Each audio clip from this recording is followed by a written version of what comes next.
Hi friends, 30 days சேலஞ்சோட டே 29 Sunday morning ஒரு 10 ஓ clock ஆரம்பித்த மழை ஈவினிங் 3 to 4 வரைக்குமே தூறிட்டே இருந்துச்சு கண்டினியூஸாக.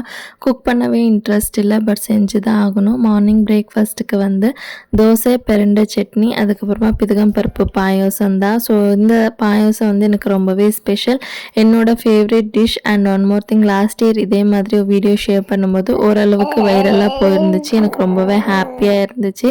ஸோ பண்ணுறது ரொம்பவே ஈஸி.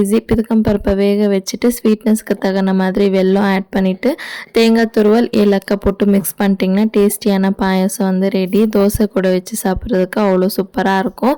பிரேக்ஃபாஸ்ட் எல்லாம் சாப்பிட்டு முடிச்சுட்டு நானும் ஹஸ்பண்டும் துணி காய போட்டுட்டு இருந்தோம். ஸோ தம்பியோட துணி எல்லாமே வீட்டுக்குள்ளவே காய போடலான்னு சொல்லி எடுத்து வச்சுருந்தோம். எங்களை பார்த்துட்டு பாப்பா தம்பியோட ட்ரெஸ்ஸஸ் எல்லாமே காய போடுறது பார்க்குறதுக்கு அவ்வளோ ஹாப்பியாக இருந்துச்சு. ஸோ வீடியோ பிடிச்சா லைக் பண்ணிவிட்டு மறக்காமல் சேனலை சப்ஸ்கிரைப் பண்ணிக்கோங்க.